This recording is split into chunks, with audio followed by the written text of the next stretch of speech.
Hi and welcome to Homo Ludens, the channel on history and board games. I was seeing Taylor in the backstage reacting to the music of the countdown and the intro. I was like, yeah, he's here for it. That's really cool. That's really cool. I like that energy. But welcome to this second episode of the Pyjama Streams, which is something that we introduced last week. With Stuart, and Joe actually joined us in his pajamas too. So the idea of the pajama stream is we take a game, we play it. Normally, the players are a bit tired. They just wake up, they're out of bed. So if there are any mistakes in the rules, I will add them in the Klingon subtitles. So don't worry about that. And yeah, that's pretty much it. As you can see, we are three, even if we're playing a two-player game today, and we have a special guest, which is Taylor, the designer of Stonewall Uprising. Thanks for being here, Taylor. Yeah, no problem. Yeah, that was a bit last minute. We had to check on Taylor to see if he was pyjama stream material. So we asked him to absolutely wear some pajamas. You can see that Joe has his pajamas, so he's completely okay. And I think yes, exactly, like solid pajamas, and myself. So I have a school T-shirt from when I was a kid, and I have actual pajamas here, so we can see that everyone is. The quality check has been done. We can go and do the stream.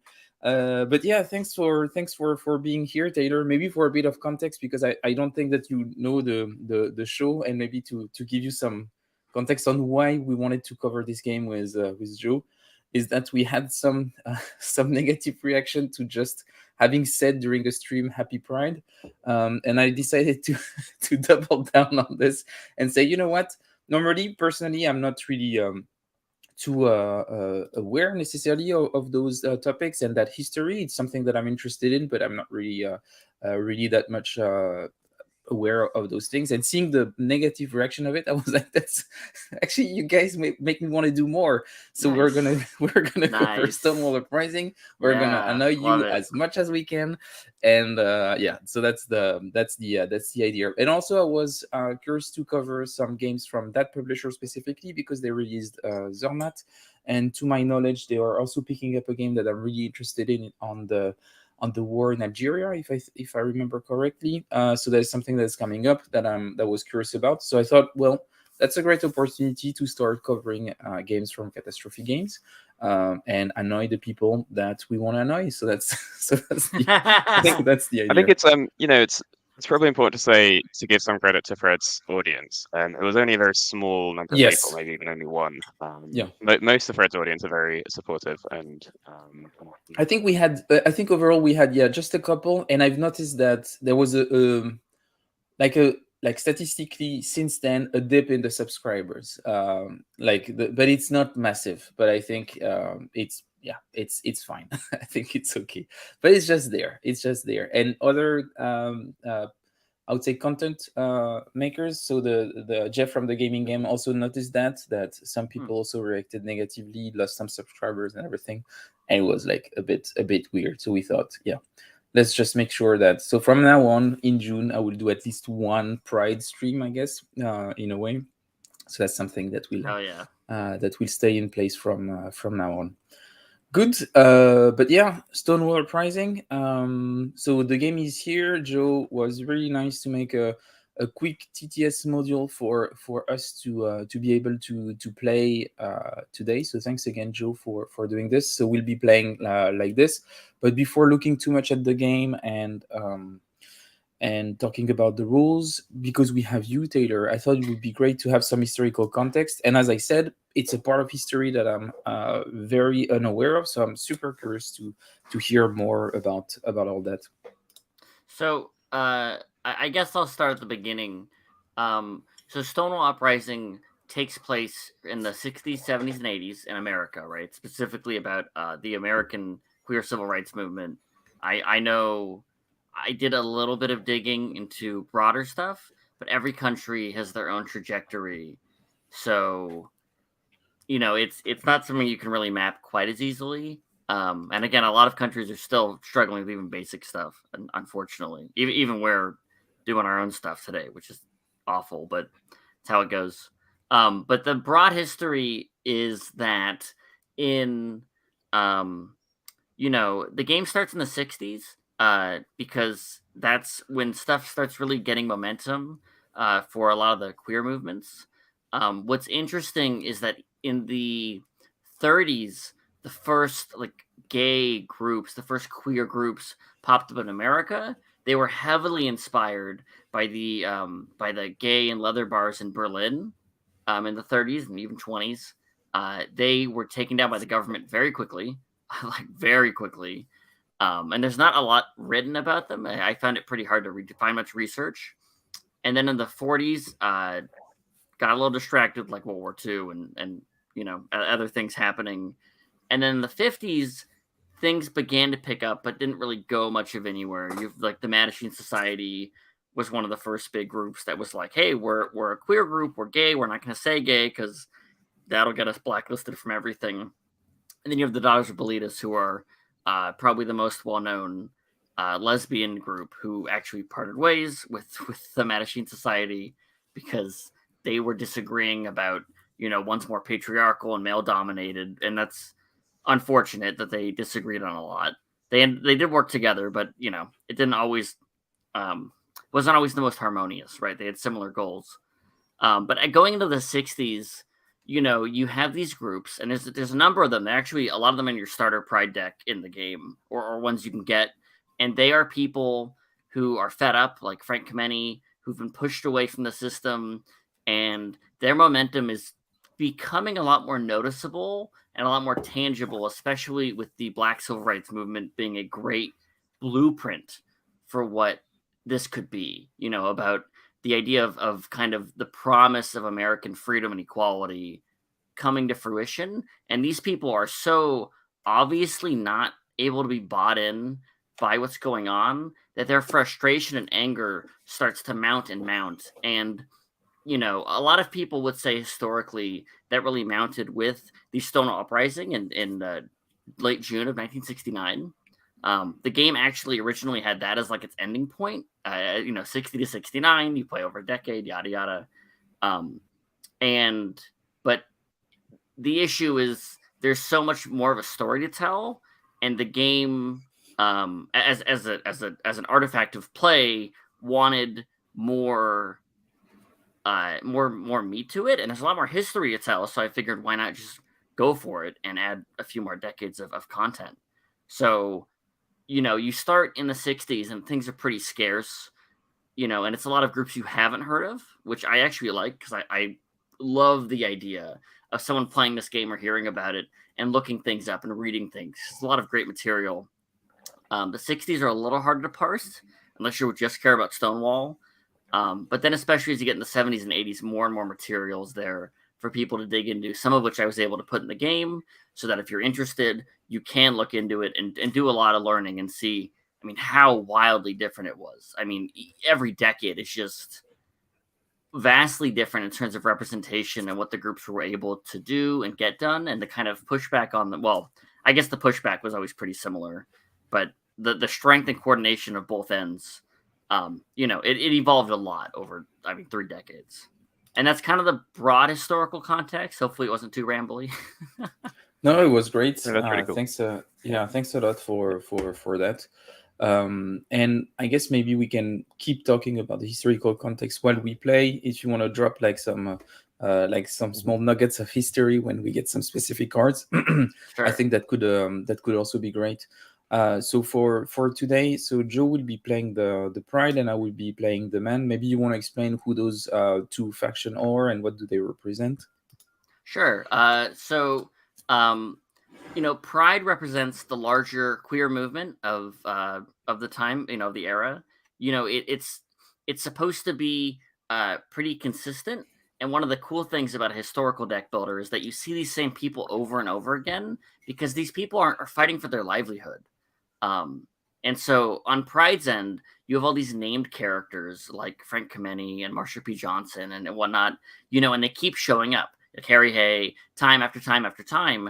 And that's because they don't leave. Even their legacy doesn't really leave ever. And that's something I was really happy that deck building really, in a strange way, really supported. And so Pride is this movement for equality. They're trying for that. Whereas you have the man. The man doesn't get named people in their deck. I don't want to give you any idols. If you're playing as the man, it's supposed to be a relatively dry and like unfun, unenjoyable experience. You're supposed to feel oppressive as you play the man. And so you'll notice, when we have a different artist for the man, it's supposed to look dour and grim. And the man is the larger systems at play. It's not always a literal person or thing or even institution, but these are the systems at play that are taking away from the chances of queer people, that are actively fighting against the chances of queer people, and the larger structures too. It's kind of hard to fully grasp, but I mean, you'll see the cards, and I think it paints a pretty decent picture of the things that I think were and are holding queer people back. Some of it is maybe not the most immediately intuitive, but I really think that we did a great job at walking people through, hey, this is why, this is a bad thing. I know that maybe you love your church, but many churches, many religious groups have held back queer groups and people in the past. That's not a new concept, and that is shown in the game. Yeah, I've definitely seen the 1 ratings to queer games on BGG, and it's really a shame, because my general interactions on that site have been pretty positive. I even gave a copy of the game with some promo events that were just like prototype stuff to someone who messaged me through BGG, and that was great. They did a fundraiser and gave stuff for the Trevor Project, which is rad. So it's just a shame that people like that are on the site at all, but I'm not. Yeah. So that's kind of the context of who you are and kind of what's going on, if that makes sense. Definitely. Okay, but I think I think it's probably good enough to start with. Joe, how do you want to do it? You want to do like a rolling teach or something like this? How do you feel more comfortable I'll with? introduce most of the concepts, and then there's a couple of things I might just explain when we come up later, because you don't mind that. Yep. And I'm gonna say something controversial to Taylor. I'm actually gonna say the game starts in the 50s, so I think this helps explain the events better. So I think there's a short 50s round, and then you get 60s. But yeah, we'll see. And that fits with some of the starting Pride cards as well, I think. So you've got these groups like That's Kind Society and Doors of Bleeders. Anyway, Sure, maybe I won't explain it like that. But yeah, there's we'll see why I said that in a minute. But yeah, Fred is going to be playing the man because he likes to play the bad guys, and I think I'm allowed to say that in this case. And unlike some of the other games we play, and I'll play Pride. So yeah, basically, to win, what I'm trying to do is lower the overturn window here, which Taylor might want to say a little bit about, or I can, which is basically just the range of ideas which are considered permissible, I guess, is kind of a rough concept of that. So lowering that in my case means the general range of what's considered permissible about gender and sexuality and so on is moving towards the Pride as such. So I'm trying to lower that, and then I'm also trying to get these dice in my dice pool, which I've conceived as something like the overall momentum and energy of the movement and gains you're making, something like this. And I need the value on these dice, which get re-rolled at certain times, to be equal or greater than the open window. Okay. Yeah. To win. Yeah, I'll jump in for a moment here. So Yeah. your dice pool is representative of like the big events, like your protests, your riots, your demonstrations, the big community building moments. And every time you gain a die, you reroll your entire dice pool. And that's primarily to show the momentum, like you mentioned, Joe, but also to show the uncertainty of these moments, because you never know how poorly an event is going to go, or how Pride that year, or gosh, even the Stonewall riots, or the White Night riots in San Francisco after Harvey Milk was assassinated. You don't know how that's going to go publicly. In some cases, they go pretty poorly, and queer people are treated notably worse. And sometimes they end up with much more political power by exerting their strength. And the more dice you have, the more momentum you have. Again, as Joe mentioned, and so it's not always certain, and that's part of what makes it tense, because you want to roll equal to or above your overturn window value to win the game. That's actually that's a feature of a game that I really like, but as you say, there can be these kind of temporary setbacks. So you might gain some dice, and then actually the pool ends up lower than it was previously. But that's still going to be a good thing in the long term. It's just, for the next few years or something, you're going to be more on the back foot, perhaps, something like this. And as a quick aside, your dice pool is also a static value. If you knock your Overton window equal to or below that value, you also win the game. So it's kind of like a goal that you have the entire time if you have a good roll or something. Yeah, Fred's trying to do something, so I'm promoting him. I see. He's turning up the interface because he's got a Mac. Sorry. He can't just press F11. Okay, cool. And then, Fred, what you're trying to do, there's actually two ways for you to win, but the primary way right now we're going to look at is you want to first detain people, and detaining actually puts my cards into this detain pool here. I'll explain how that happens later. And then eventually you can demoralize detain people, and then they're out of the game permanently. Okay. So detained ones I can get back. Yeah. Okay. Detained ones I can get back. That's one of the things these 3 tracks does. And demoralized are then out of the game permanently. So they've quit movement. They stop campaigning because they're too tired to want to, etc. And you're trying to demoralize 10 of my cards to win. Okay. And that will also thin my deck, which I think is quite interesting. And actually, that's something I wanted to ask Taylor about. So you mentioned these early game cards like the Matacone Society. That one's a good example. But there's also Elitis, who. So that actually, when these get detained, I'll explain in a moment, sometimes I get to pick which ones are detained, and I'll tend to pick these low-value ones. Sure. And this will tend to mean that these early cards actually get detained and then demoralized quicker. And I was wondering if that was intentional or just kind of a side effect. Because it's interesting that these kind of originators of a movement will tend to get removed from the deck by being detained in the game. So, being honest, it definitely started as a gameplay necessity to because part of the pitch for what Pride is doing that I thought was really interesting from a mechanical point of view is to play with a deck builder in a way that I've never seen before. And so part of that idea is to say, okay, well, what if your opponent thinning your deck is part of their win condition? They have to do it. It might feel rough, which is funny because I think it feels way more rough for Pride, but like emotionally, but mechanically, you are not terribly upset with it, which is some dissonance that I struggle with sometimes as a designer about my intent. I do find the message very interesting that like the longer you're in the movement, the higher your odds of like expulsion or removal or draining or getting burned out. That's a really interesting premise. I can't claim that was intentional. That would be probably a fib.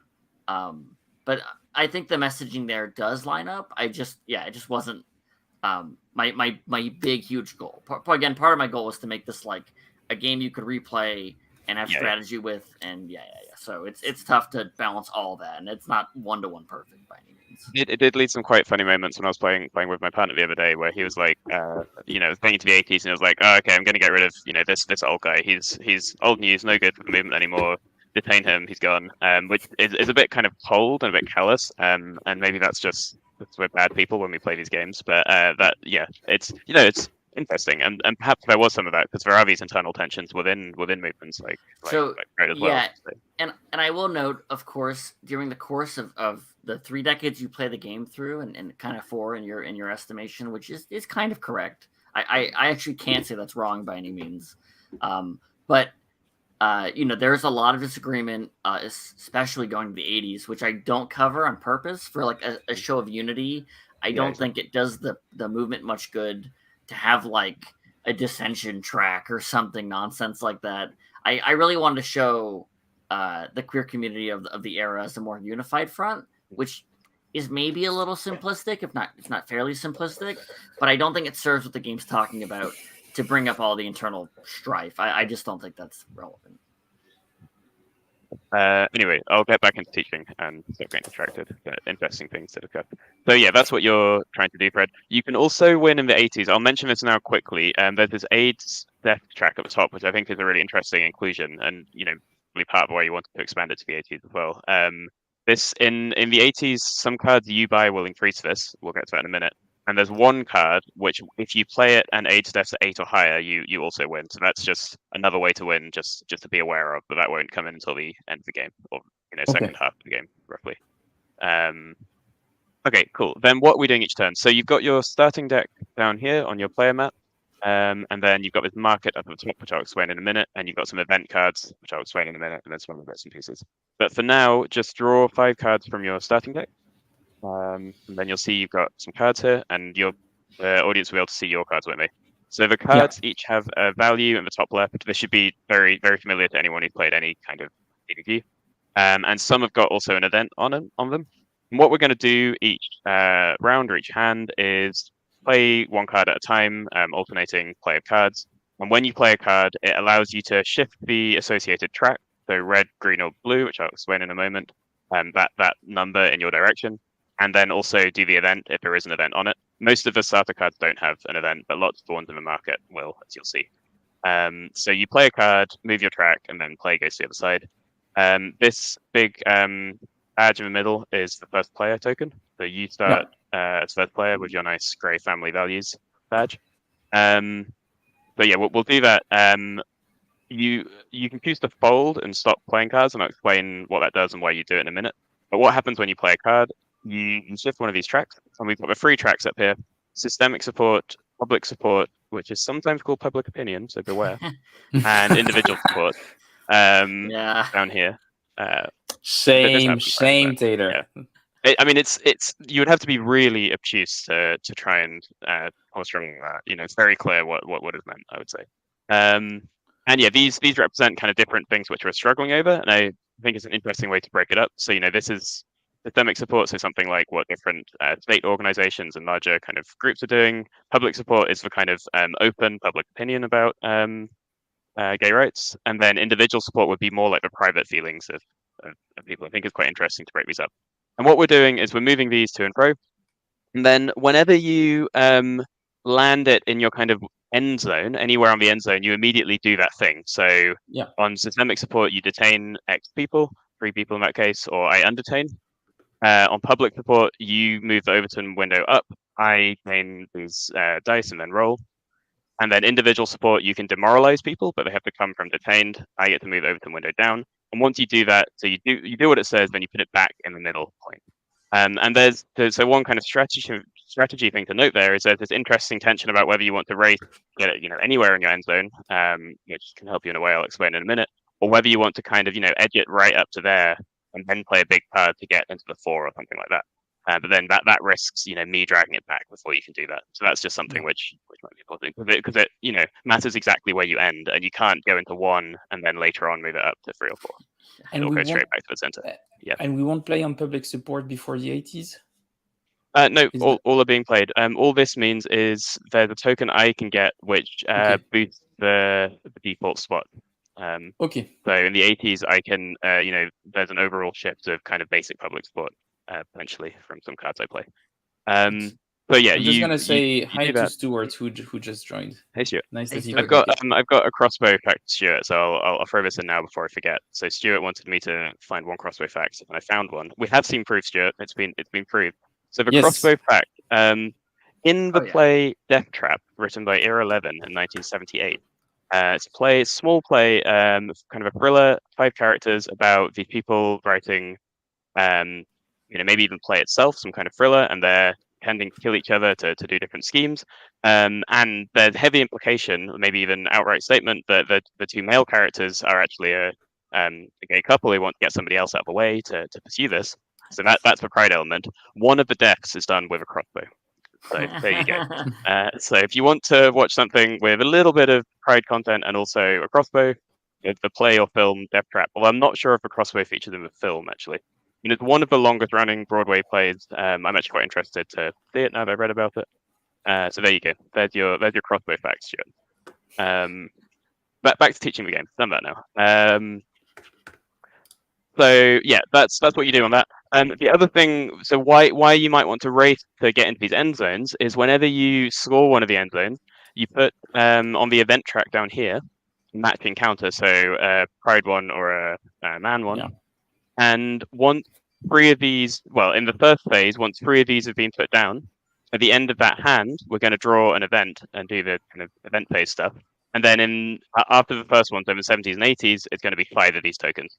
So there's going to be only 3 events played in the whole game, and you want your event to be played. If you get yours here, it will have as an immediate effect detain 3 persons. and then also kind of an ongoing effect for the rest of that decade. And this is why I said it might help think of it as the 50s, 60s, 70s, 80s, because then you've got a kind of ongoing effect during the 60s, during the 70s, during the 80s. But that's not really too important. So there's not one of these in play at the start, but once we've done 3 end track scorings, one of these will get put into play either for me or for you. So that's something which you're also kind of racing for. I forgot, how do you place tokens here? When you score one of your end tracks, so you might want to quickly grab 3 of these ones just to score that. Yep. Okay, makes sense. Detaining people, how that works is so if there's any cards in my discard, I'm going to pick one of those to put in detention. Otherwise, you're going to take a random one from the top of my deck, and then they go into detention. So that's what I was talking about with me maybe being able to thin my deck more deliberately doing that. Okay. Demoralizing is just a random card from detained into demoralizing. Okay. Yeah, so that's how all of this works. So it'll be quite clear. Just a couple of other things before we begin then. So you can fold, and the reason you might want to do this is once we've both finished playing our hand, you use the remaining value on your cards here to buy new cards from your market. Oh, okay. So say I've got a 2 and 2 1s, like I've got value 4, so I could buy 2 2s or 1 4 or something like that. And in your market, you've got there's 2 cards for each decade. And once we finish the decade, so do the event thing, we're going to get rid of all those 60s cards and just put 2 cards in. And as Taylor was saying at the start, it doesn't really. So all of yours are double, so it doesn't actually matter which one you're looking at. So you don't need to worry about that. Mine are almost all doubles as well. So you're buying new cards to add to your deck. If you use only 2 cards to buy those new cards, 1 or 2 cards, it goes on the top of your deck. If you use more than 2 cards, so you're using lots of 1s or something, it's going to go into your discard pile. So you ideally want to keep a couple of high value cards to buy with, but then you're obviously not using the high value cards to play with. So that's the trade off there. Interesting. Yeah. So if you look at your player mat, there's something important that happens when you fold. So it's actually quite punishing potentially. So when you fold, you pick one of the tracks and move it 1 step towards your opponent. And also, every card they play for the rest of the round is going to have double value, which is quite big. But every time they play a card for the rest of the round, you're going to get this +1 card token. And in the next round, you're going to draw an extra card. So there's this kind of ebb and flow of the momentum, which I think is also quite interesting and I think quite deliberate. So there might be times when the Pride movement needs to, back off a bit, rest up, and all this kind of stuff, gather its forces again. So that's going to give the man a big boost, but then in the next round they'll be playing more cards. So there's kind of quite natural ebb and flow of the game. Okay. And that's it basically. And then this, I think every hand this is just going to flip, isn't it? There's no seeding initiative or anything. It starts with the man, and then the first player in the first round. Next round's Pride. Goes back and forth. Yeah. Okay. There's a few other special things like these lore tokens, which I'll explain when they come up. I think actually I'll just do it now. It's easier. 3 other things then. As the Overton window falls, when it gets to these 5 points, you get to remove a card from your deck. So that's just like a kind of deck thinning for the man there as the Overton window falls. And then there are some of your cards later on, or maybe early on, which will put these lore tokens down. The lore tokens you put on track, and if covering 2 spaces, if I land on either of those 2 spaces, it will have an effect here. So the orange one will demoralize one person. The purple one, you'll draw a card. Remove a card. The blue one, you'll draw a card. So these are like little traps, basically. Okay. Then they get taken up. And finally, I have a little trap for you, so I can put these what are they called? Retaliation dice, yeah. Retaliation die. I put them on your market, and if you buy that card, I'll get that dice in my pool. And I actually wanted to ask Taylor about that because we were discussing what those represent. So is it meant to be more kind of angry retaliation by the Pride movement or something else? I wasn't sure. So exactly. I'll start with demands first because it's funny. Mechanically, they feel kind of similar, but thematically, the hope is that they at least play or look different because they are different. So demands, they're making laws and they're literally placing traps. So like, okay, we know these kinds of communities are more likely to do this. So, here's a law that says that's illegal. And it's, oh, look, guess what kind of community is doing those things, right? They do bring back your supply, and you got to replay the card to replay them. For Pride's retaliation dice, yeah, the idea is that they're threatening. They're like, if you do X, we will mobilize, and that's why they get them in the 70s, because in the 70s, they were a lot more coalesced and a lot more.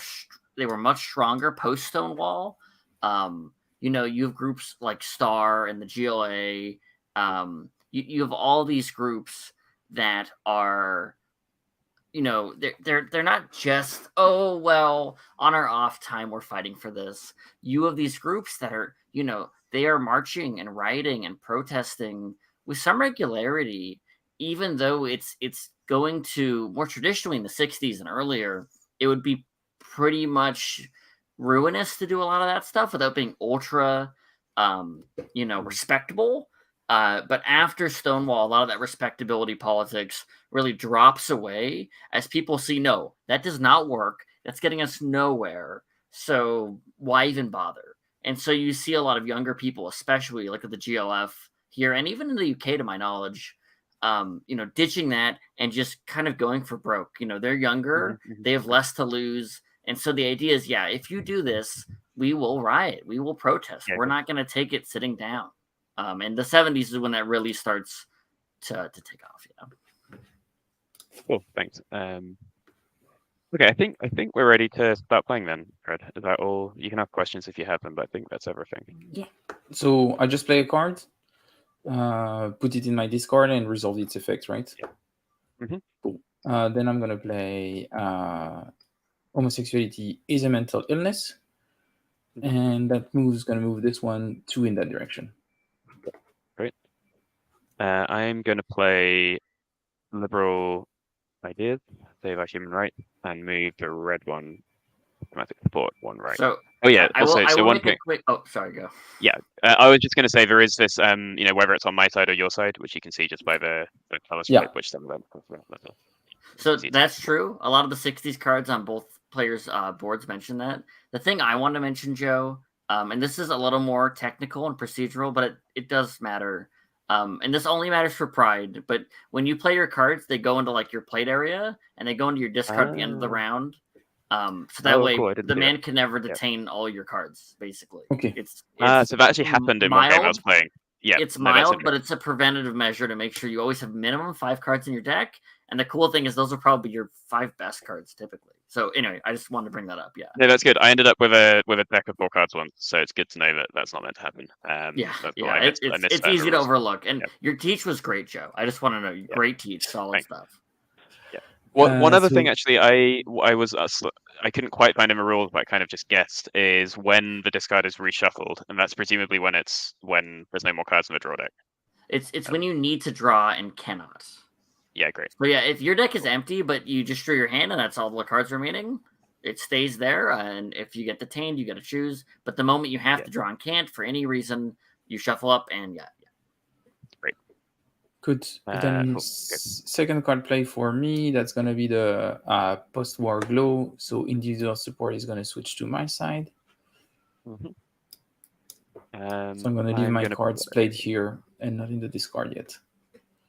I'm going to play Dale Martin and Phyllis Leon to move individual support back to play. Don't like that. I'm going to play established practices. Where's my card? Yeah, here it is. And that's going to move back the systemic support on my side. Yeah. I actually had a small question for Taylor here again about the cards. So you mentioned before that the man cards are kind of somewhat more generic. I found some of them like almost slightly too vague in a way. So this one, once you read the flavor, you see, okay, it's about gay bashing. I was wondering if you considered having, 3 red cards which do the same thing but all have different names, talking about slightly different, more specific practices or something like this. So I'll be honest, we hadn't considered that. Part of the issue is just the amount of art that would have to go into that. Yeah. I mean, I know we were pushing Catastrophe. Like I was pushing for a lot of extra art, and Pride got the lion's share of it, if not all of it. And so that probably would have been too much. But from a less like cost analysis, boring whatever side, and probably more realistically, the idea of showing the kind of like gears of the machine, so to speak, on the man side, and how technical and almost uncaring they are. Like, these are their tools, these are how they use them, and they slowly adapt them. And things become incidental tools for them, of course, as you'll see in the 80s, especially. But yeah, the idea of like showing pride about this like bastion of independence and freedom of expression, and the man as like, these are our tools, this is how we do it, this is that, was part of the pitch. That is a really interesting idea, though, to to do that. That's a cool idea, and I don't dislike it. No, I mean, I think for all the reasons you said, this is a perfectly sensible way to go with it. So, okay, so you've done a little bit of gate bashing. So I'm going to play countrywide organization. So we're getting quite organized now, and moving individual sport right up to the edge there. I did a bit of a mistake on my side, but that's fine. I'm going to do established practices again. And remember, you can fold if you want. Yeah, I know. Yeah. I'm in fact going to fold right now. So all of your cards. Oh, so I need to move one of these as well. I'm going to move this one space, and then all of your cards got double value. Yeah, but I have one card left, so I'm actually going to fold 2. Do I also move one in your direction, or it's just the first one? No, it's just the first one to fold. Yeah, exactly. So there's a small penalty for me there, but not okay. One. Okay, then we go. So we can safely discard now, I believe. Move these cards to discard. Yeah. Once you're done taking like game actions, they just go to the discard. Yeah, because there's no other way you're going to defeat me now. Yeah. Then Fred first, and then me. You can buy a card. So I have 2, and I guess what I'm gonna do is I'm gonna take the war board, and because I only use one card, I can put it on the top. Yeah. And then you're going to immediately get it. Yeah. I actually think the deck building elements of this game work really nicely, and it's really like neatly done, and as you say, like quite different. So I'm going to use 2 of these 2 value right of assemblies. So we're not bothering assemblies, and I'm going to buy Brenda Howard. Brenda. Yep, the mother of pride. Mother of pride, yeah, Brenda. Cool. And so then we. Oh yeah, and I'm going to be first player now, which is also something I've calculated on, so I'm very cunning. So I'll let you look at your cards for a second, and I'll get you. Yeah. So yeah, I can immediately play Brenda Howard. So I can move this 1, 2, 3, nice. and then go down 5 for a big one. And that means that I get to.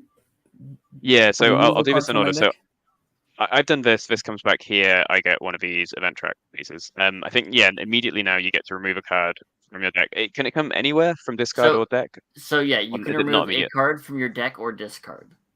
Cool. I'm gonna remove a card from my discard, and I'm gonna remove the established practices. Yeah, that's the card you have a million of. So that's probably the right call. Yeah. We'll put this up there. Good. Thinking.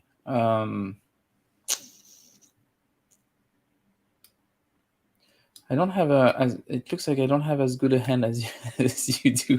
Yeah. While you're thinking, so one thing I think is quite interesting is the setup of the starting points of this. And again, I'm wondering, so there's this idea almost that people were scared to express what they believe, but there's this individual support is actually defaulting more towards the pride side, whereas the other 2 are defaulting more the other way, which I think is interesting. Yeah, I will note that, the idea that man has this edge going into, especially with cards that care about what side you're on, made perfect sense to me. But the other thing that I really find interesting, and maybe this is because of my inherent bias, being an American, but the idea about the promises of what America could be, I think even if they're poorly fulfilled very often, especially in the 60s, a lot of people still clung to that and still do cling to it. So the pitch that like internally, personally, people are like, oh yeah, you shouldn't, there shouldn't be a problem, but they're a lot more afraid to express it openly. And so you see the systems, they default towards the man, obviously, because, they kind of make up the man in a lot of ways. And then public support, the idea at the time was this was not a thing you should be able to do or be, to express yourself that way. And so, there was, some amount of thought for sure really put into, what are these tracks saying politically? about the world in this timeline and where we are now. Like, how different is it? Right, cool. Fred, you played Yeah, I another played. Yeah, I played. published Yeah. version, didn't you? Great. So you're around the edge there now, which could be a problem for me. I will play. I need to think about what I'm doing now.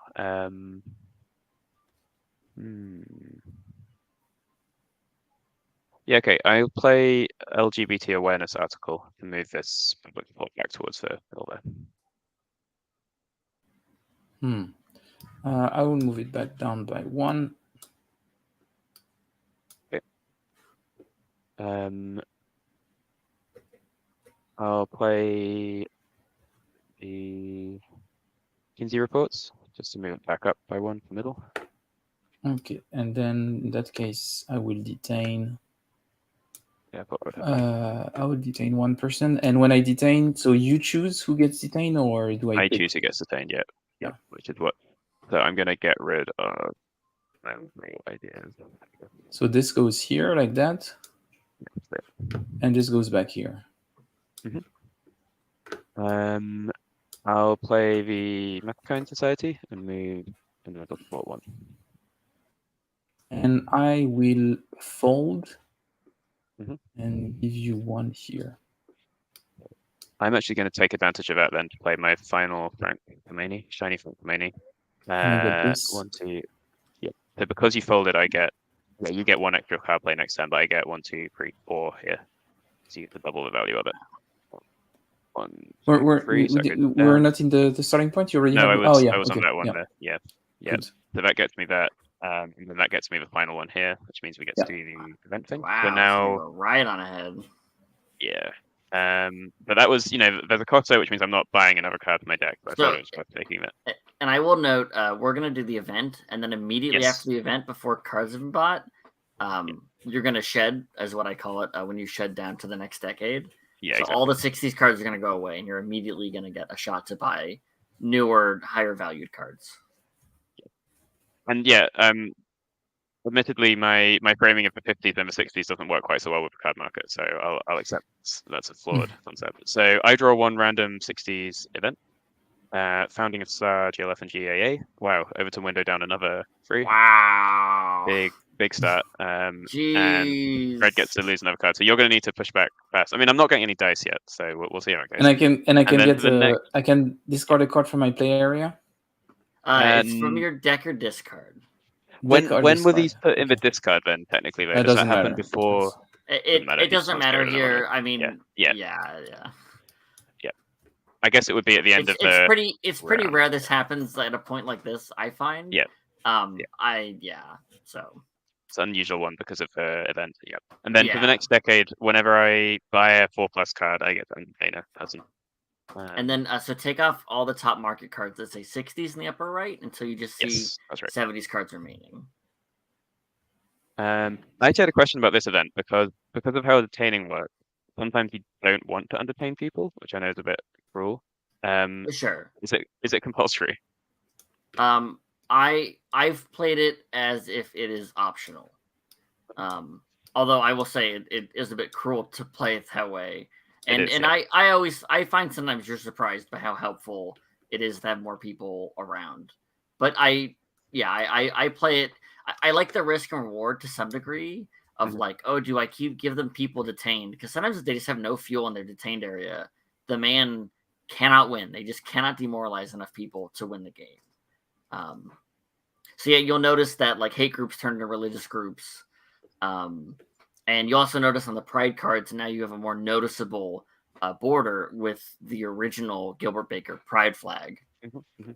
Which is now being designed. Yeah, and I believe he's the bottom left card. Yeah, and you can even see him holding, this is such a fun Easter egg, and I can get more into it if you hit the 80s while I'm still here, but he's holding both Pride flags in that image. You notice that on his left, on the left flag on the picture, the original Gilbert Baker flag with 8 colors, which you've probably not seen much of, if at all. But you'll notice that's the border for the 70s. Pride flag was made in 78, for reference, so pretty late 70s. But some liberties were taken because we it's historical, but it's important to show it all. And then on his right hand is the commercial Pride flag, which really came out in 79 and became popular in the 80s, which is what we mostly know and love today. And so it's, there's a lot of little subtle stuff that we were able to throw onto cards like this that, if you look, you're like, oh, those pride flags don't fully match. And hopefully someone gets curious and looks into it. I mean, yeah, and I love that he made them free for everyone to use. What a boss. Like, really didn't have enough positive things to say about Gilbert Baker. Good. So you get to buy a new 70s card now, which are a bit more powerful as well. So maybe that will give you an edge back. And note that the event track, of course, clears. Probably obvious, but Oh yeah, good point.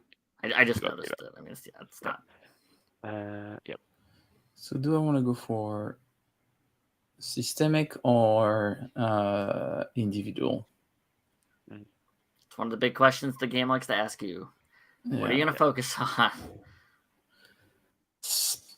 I think I'm going to go with this. And it's both with 2 cards, so it's on the top of my discard. And this goes into my discard too.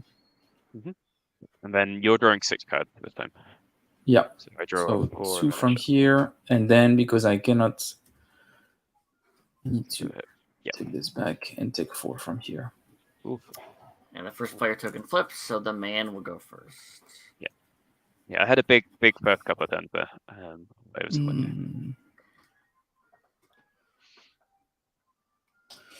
Interesting. I need to figure out what do I want to do, because you're probably going to fold before I do.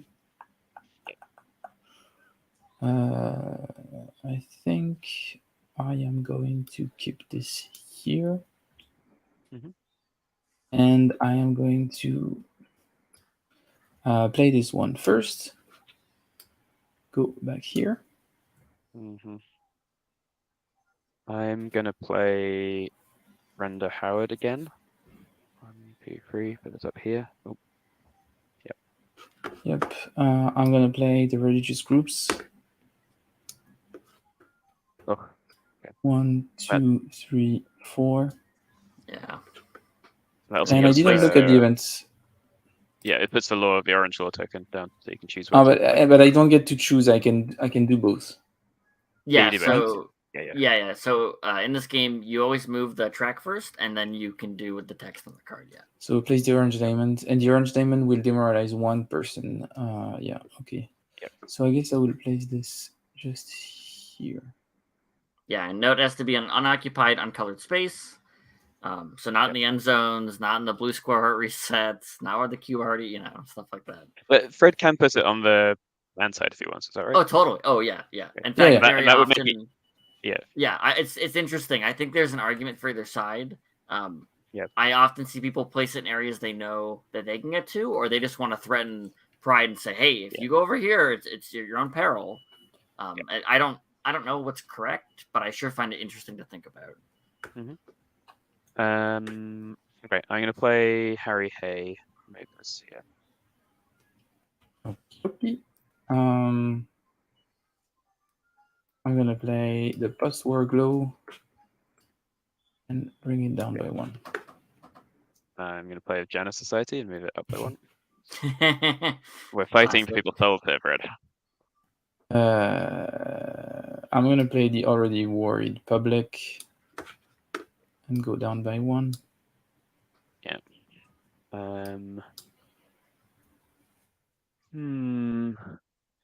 Tricky. Okay. I am going to fold and move this here. I'm gonna give you a couple of big plays. Definitely see if that works. I'm gonna do only 1 play. So I'm going to do this. That's going to be 2 card value 2. Yep. Let's move that right to the edge. Put it just to the edge, and then I'm going to stop here. Okay. So we discard, and then you buy first. And so I have a 2 here, and I'm thinking about. I'd like the purple hexagon are doing. Remove a card from your deck. Quite nice. anyone who's played a deck builder knows what that's the best thing to do. Yeah, so this is actually pretty good. But then again, the other one is a 3, plays the blue triangle, and blue triangle is draw a card. Actually, yeah, drawing card is pretty powerful. There's not a lot of card draw in the game, and the deck thinning is really conditional in a game like this. Like, the man is bad at it because they are so set in their ways, whereas Pride is like a grassroots movement, so they can do things a little more easily and alternate their strategies, right? So I'm using these two here, and I'll buy Word Is Out here. Or I'll buy Gilbert Baker. Let's get Gilbert Baker. There we go. Yeah. Okay. I do recommend Word Is Out to anyone interested in queer American history in the 70s. What a great documentary made by queer filmmakers. Maybe the first of its kind? Maybe? Yeah, it's amazing. So I get 5 cards, and you get 6. 6 now.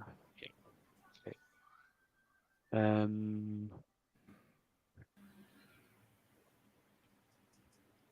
Okay, I'll open with Gilbert Baker and pop over that trap. Okay. Nice. Too agile for your lures. I will actually bring you in the trap. Yeah. Oh no. Yeah. So I demoralize one person, and there is only one, so I demoralize this. Yeah. Yeah. And we can flip that over now. That's why we're doing it. Yeah. Doesn't matter what it is. And no, we call them people. We call every card a person in the game to show that these are the people in this movement were real people and not just like broad ideas or numbers on a spreadsheet. They had lives and livelihoods and families that was tough on them. So. Yeah. The liberals are being demoralized. The classic tale. Okay. That's your play, isn't it? Okay, and I shouldn't put him in the yet. I don't want him to get arrested. Okay, I will play. I need to think about purchasing cards as well. Lots to think about in this game. Yeah. I'm sorry for making a game with difficult decisions. I won't do it again. It's awful. I hate it. I don't want to have to think. I just want to have fun. Oh, okay. This is not fun. I'm feeling bad about what I do. Hate it. Oh, man. Leave individual support back over countrywide organizations. Okay, I think you need a bit of conservative backlash. Okay. So 1, 2, 3. So we're going to detain 3 persons. Yeah. Okay. Let's see. We'll get rid of the more liberal. Thirdly, we'll get rid of Harry Hay and one of my favorite jokes about this game is that I like to ask people like, "Oh, do you like to roll dice?" And they're like, "Yeah." I'm like, "Oh, are you playing the man? The man never gets to roll any dice at all. 0. They don't get to touch the dice at all. 0 times. Pride gets to roll some dice, but not the man." Okay, I'm going to use Frank Comini and move forward 2 and move Overton window down even further. 1, 2, 3, which by itself is not going to win me the game, but I'll carry on doing it. Did Fred place his law token from Conservative Backlash? Doesn't that place a law token? Oh yeah. Sorry, you should do it first. Yep. Yeah, I was like, wait a minute. I'll let you put blue triangle tokens. Blue triangle tokens. Thanks for looking out for the man, Taylor. I'm just looking out for the rules of the game. Well, maybe if fewer people had done that, we would have got here sooner. Okay. It disappeared. The triangle. You put it here. Oh yeah. Okay. Yeah. So I was just here, but I was here before, so it wouldn't have made a difference. No, but I wasn't planning on putting it on the individual support anyway. Oops. Cool. Yeah, with the way folding works, drawing a card is actually very powerful. Yeah, I've definitely had people land on that while you're folded, and you just put it in your folded hand, and sometimes you win big. Yep. So it's back to me. Yeah, but back to you. I just did. I'm gonna play established practices. Go here, trigger that. Wow. Yeah. And draw a card. I gotta draw a card, so I'm gonna reshuffle what I have here. Mm-hmm.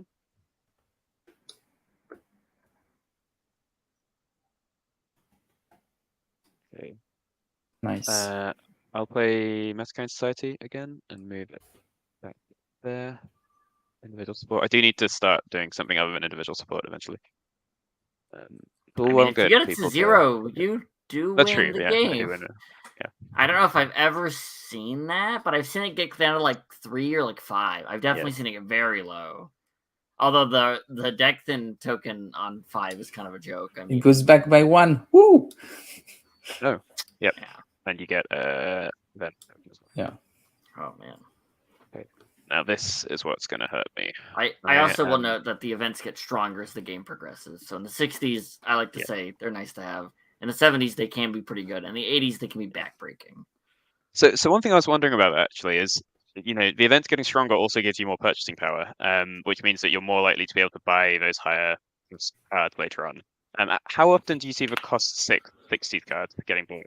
That seems like quite a big. They're not even around for very long, and it's quite a big expensive. I know it depends on how you play the game and the kind of tempo that's going on. I know that when I play, I tend to build like big econ decks depending on either side. Okay.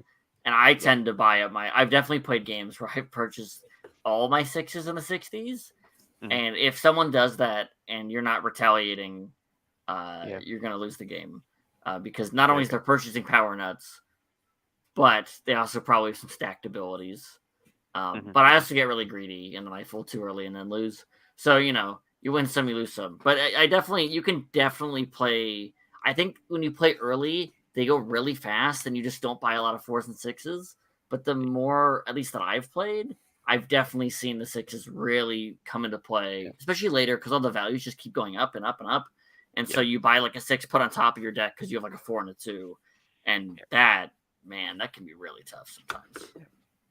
I guess it's also possible for that first phase to last a lot longer if both players keep the tracks in the center. Correct. Me and Fred tend to play much more recklessly than that. But, I've seen a lot of like early folds, especially in the 60s, really can elongate that. And some of those 60s cards are really overlooked, but very good. I mean, there's a blue 4.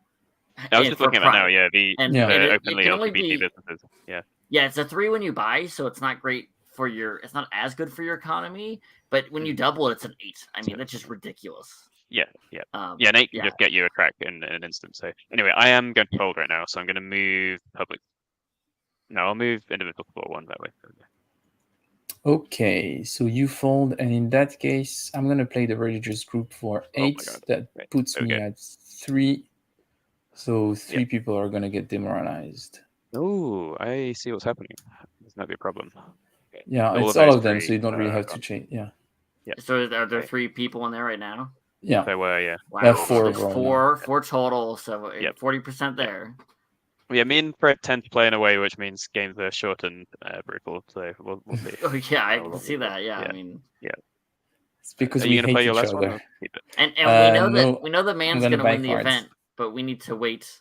And that's the thing. I wanted to secure winning the event, so then I wouldn't be too worried about him getting something. So I'm gonna buy a card, and so the purple hexagon.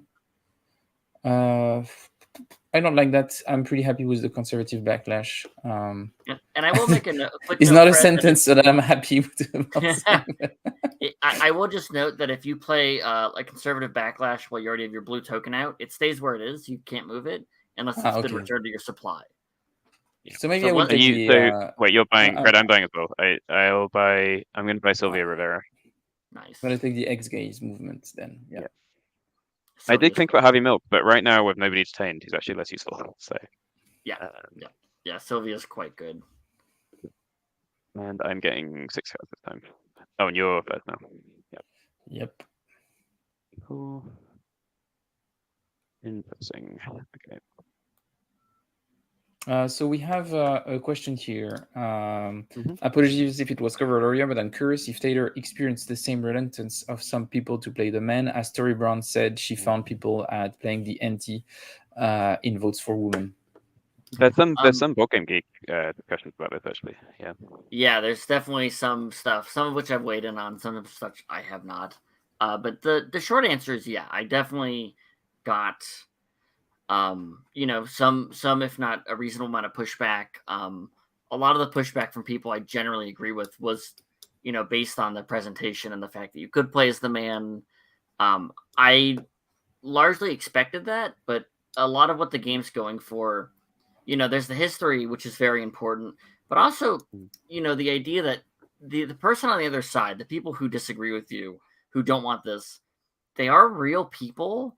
And I find that deeply unsettling but also fascinating because that means they in theory have reasons. I don't think they're good reasons, to be clear. I'm not saying that they have a point, but I find it really really fascinating. And so what I decided to do and what I initially started to try, and it ended up working to my satisfaction, was to make the actual design, like the game actions you're taking as the man, to feel nasty, to feel unfun might be too strong a word, but maybe to feel, kind of nauseating in a way, to play, where you take certain actions and just feel like a bad person. You're not okay with what you're doing. And that's why a lot of the terms are what they are, the verbs in the game, like demoralizing, detaining. You have these words that are very negative and very, very rough. And then also when you detain, you can take randomly from the top of Pride's deck. And so Pride is like, wow, you're so invasive and oppressive to me, which is not an accident, not remotely. And that's about to happen, actually. So Fred played government approval here, which is Pearson and so on, and that detains one. I've got none in my discard, so he'll take one from the top of my deck. So I pick one from your deck? You just draw the top card. You just draw the top just card. draw the top card. And oof. Oh, you got Brenda Howard. Yeah, there you go. Nasty. Sorry. So now I might want to try and undetain, but I think I'm looking forward to. You put me in a real tough spot here, Fred. So I'm going to play Del Martin and Phyllis Leon and trigger your trap. So you get to remove a card from your deck. Yeah, and we all know what that card is going to be. It's going to be one of those creepy established practices. Yep. How many do you have out now? I removed three of them. Yep. Yeah. Are there 3 or 4? I think there's 4. Yeah. I know I still have. I know I still have one. I can tell that. Okay, yeah. There's 4 on the deck. I know. Yeah. One thing that's quite interesting about that is these established practices, I guess, are a little bit more informal, just people doing things, and it's almost like it's building a more deliberate kind of strategy now. Putting in some of these organizations who are coming together in response to. Yeah. They're responding to what Pride's doing. It's all very reactive. Yeah. I'm just going to weigh in as well. I'm with Stuart here. I'm not sure we need to present both sides as having like positive spin or some kind of thing like that. And I think people playing conflict simulations or war games should be very familiar with this. We're comfortable, most of us perhaps, playing the Nazis in a war game, but that doesn't mean we need to present the Nazis as like having a good honorable go at it or something. It's more that you're playing them to understand the strategy of the tactics or something. Again, winning as a Confederate player is not winning with honor, exactly shit. Okay, I will play Sylvia Rodera. Wait a minute. I think it's my turn. Is it your go? Oh, it is, yeah. Oh, yeah. Fine. Joe. You're too busy putting up comments. Cheating again. Interesting. I need to think about what I want to do. I'm a bit worried about this. I'm going to move one here. I will, in fact, play Frank Maney. Right. Yeah. Okay. And well, actually, I'm going to do this straight away, and I'm going to detain Brenda. Another random one. Oh, no, detain is that's Oh no, yeah, sorry. Yeah. You take from the top. Good. I mean, you're gonna Joe's deck. trigger the event now. Yep. Okay, cool. And now I will play Sylvia Rivera. Wait a minute. Don't we trigger my event first? Or it's no, we do at the end of the hand. Yeah. End of the hand. But what it does mean is I don't get a token for this because we're in this way anyway. So I don't get any bonus from that. We're moving those to window down to number 5. Yeah. And you get to remove another card. So I get to remove another card. It has to be from my discard. A deck or discard. You can't switch your deck for a card. Yeah. I can do the shuffle afterwards. Yeah. Yeah, because sometimes you don't have a discard. It seemed kind of punishing just to make it discard. So I think I'm gonna just remove this one. Mm-hmm. It's pretty bad. I don't like it. Then it's your play. Then it's my play, and and you'll see the 80s cards immediately for when you buy stuff this round. Yes, we're gonna be the 80s now, exactly. Yeah. And I will fold and push this into your direction. Okay, I'll fold as well. It was tempting to play a couple of big ones, but I think I need to fold. Well, So yeah, we can get the. Well, you can pick your. I'll get rid of that event. You can draw one of these 70s events. Fred. Yeah. And then get rid of some. And the 70s event is Save Our Children campaign. Move the Overton window up 2 for each placed load token. But you get to then place them all. So. Yeah. Then place all unplaced load token on unoccupied, uncolored space. This decade, all but card go on top of your deck. Nice. Okay, so I place all of them. So Taylor, I'm just taking my cards off now. And were you saying that the flag on the 80s cards is I'll point it out when we zoom Yeah. in. Yeah, cool. can finish putting some of these, but I do want to point it out because it's a fun little Easter egg that I assume most people will not notice, and that's totally fine. It's again mild. I think I'd kind of somehow unconsciously noticed there was a difference, but I hadn't thought about what it was. I just knew that the cards looked slightly different. There's definitely a difference. Yeah.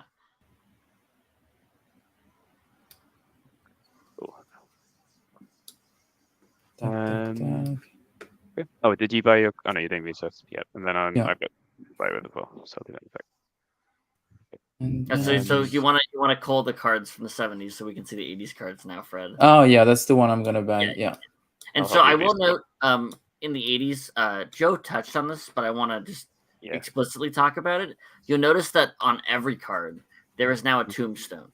And the tombstone values range from 1 to 3, depending on the price of the card. All the 2 costs are 1, all the 4 costs are 2, all the 6 costs are 3. Whenever you buy a card in the 80s, the AIDS death track, which measures broadly preventable deaths in the thousands, every one is about 1,000 preventable deaths. It's going to go up by that many. So if you buy a 2-cost card, you're going to move up the AIDS death track by 1, and then you both have scaling effects of differing severity based on how rough that's getting. And so, the idea is to show basically for the man to complete their win condition, ignoring this was part of their, what they were going to do. There's no way around it. There's no way for the man to be nice and we're not going to make this. No. They are actively adding to preventable deaths by focusing on winning the game. So we can buy these now, and perhaps you could, once you bought yours as well, you could zoom in just on the top of my market there to show the different flags too. So I've got 4. Did you buy your card already? Yeah, I did it.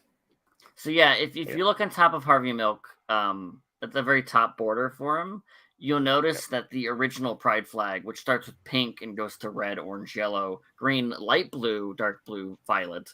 And then if you look on Fauci or the CDC or ACT UP, you notice it's the commercial 6-color Pride flag that popped up in 79 with just the 6 colors. And those 2 colors were cut, one for cost with pink, because it was too expensive to mass produce at the time, and the other one was cut so that it would be symmetrical, so they could cut it in half for events easily, and then it wouldn't have to be like half a stripe in the middle. And so losing those 2 stripes, it's weird. We think about the Pride flag, and it's that one's been around since 1979. It's been around for well over 3 decades, and it's kind of the de facto Pride flag. It's on the board, of course. It's definitely the one that I grew up seeing for sure.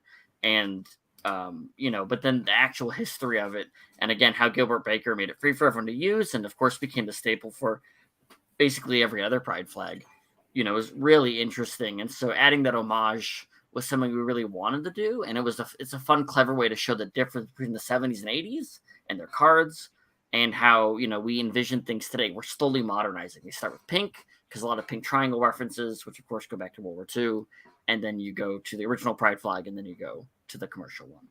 So it's just a little Easter egg that 80% of players will never even think about or notice, but it's there, and I think relevant. Fred, there's one thing you forgot to do you bought AIDS Panic, so the AIDS death goes up 1. You should. Oh, it's when I buy it that it goes up 1. Yeah, it's when you buy it. Yeah, it's when you buy it. Oh, okay. I was mentioning that because played it. Yeah. But I'm going to buy and the band played on, which is also going to move this S token 1 here, so that the new starting position for blue. Okay. Yeah, so whenever it resets, it'll go to wherever that S is. And this is to show that, the shifting public opinion in the moment as the AIDS epidemic and the AIDS crisis builds momentum and builds tension as more and more people start to notice something's not going wrong and these people are not being treated right. I think we didn't flip this yet, did we, Fred? Yeah, not yet. It's you on to my start side. with. Yeah. Okay. I feel slightly bad that I've gone for such a kind of mono-focused strategy in this game, which hasn't really shown the dice at all somehow. But hey, I mean, if you wouldn't have dice, that would be pretty impressive. That's pretty tough. Usually you need a few dice, but you're at a 9. I mean, there's an event card in the 60s that Pride can get that says, "Hey, if you get this 10 or lower, you win. You just flat out win." Yeah. Oh, Fred, I didn't trigger this. I didn't trigger this. Oh, you didn't. Okay. No. But you can remove it from your card from your deck.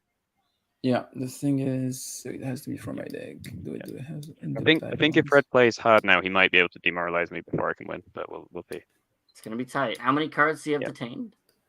He's got only 2 detained. And 4 demoralized. Yeah, okay, but he's also got this. He's got this. Yeah, he's got Age Panic as well, and all the things out, which will help him a lot there. Yeah, I mean, you might be able to get out under him. It'll be interesting. Yep. So there are 2 or more lower tokens on the board, so I'm gonna demoralize those 2 people. Yep.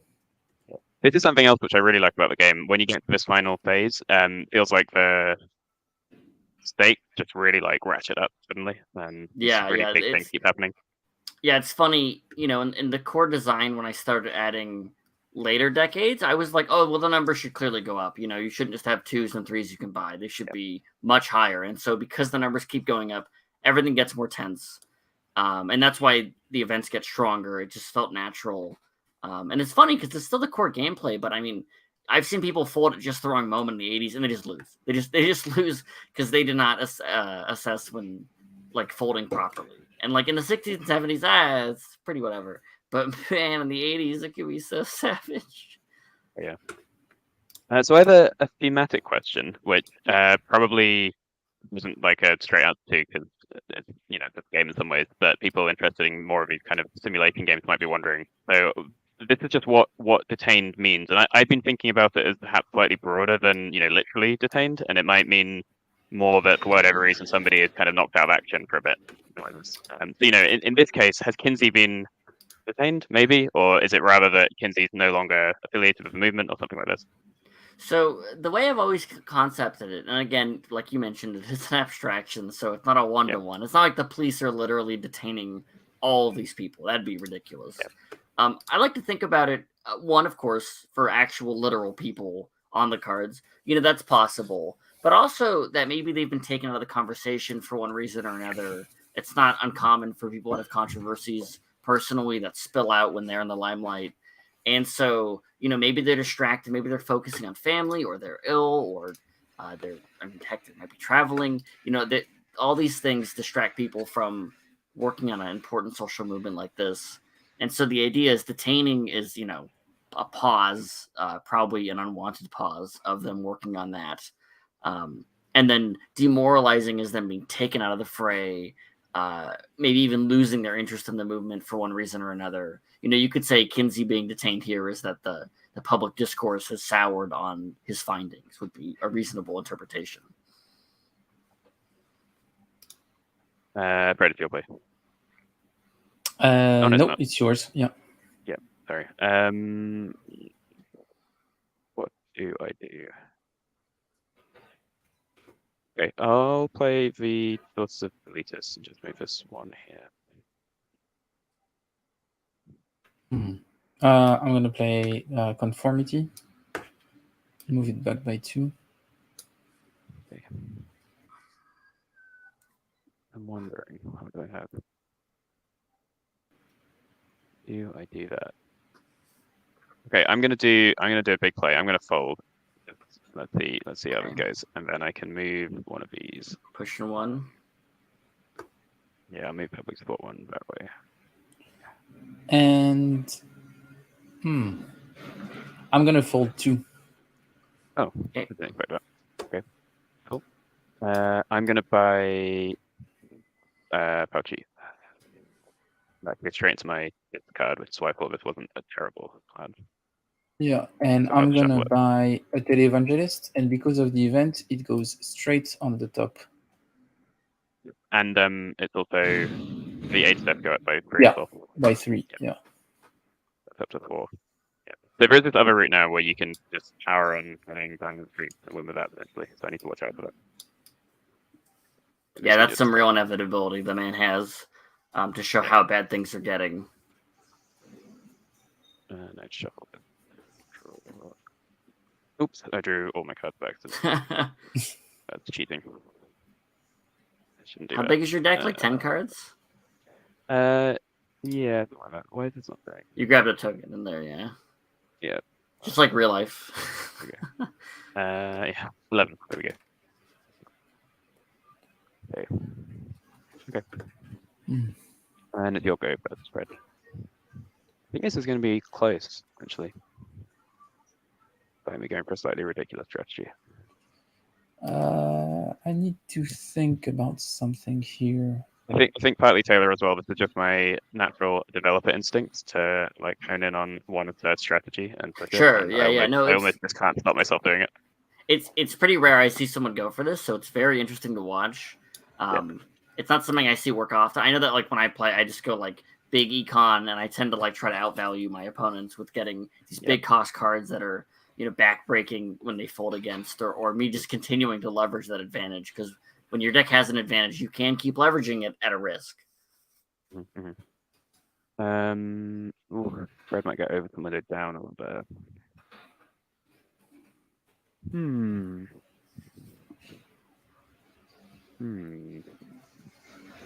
Strategy. Okay, yeah, I'll play Fauci, so that's good. It's going to move it over the window down 1 for every 2 8 steps, so that's cool.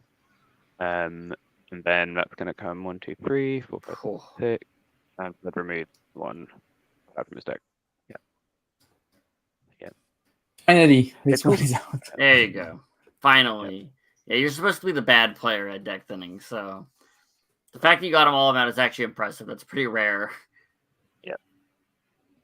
Then you'll go for it.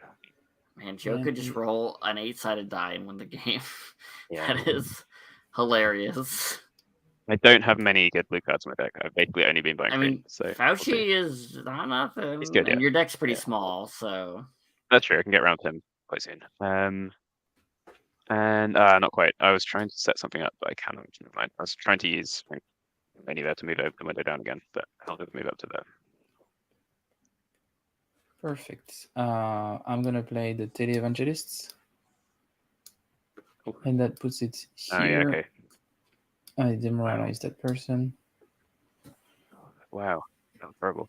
You get, wait, did we do these already this time? Okay. Okay. Oh, back there.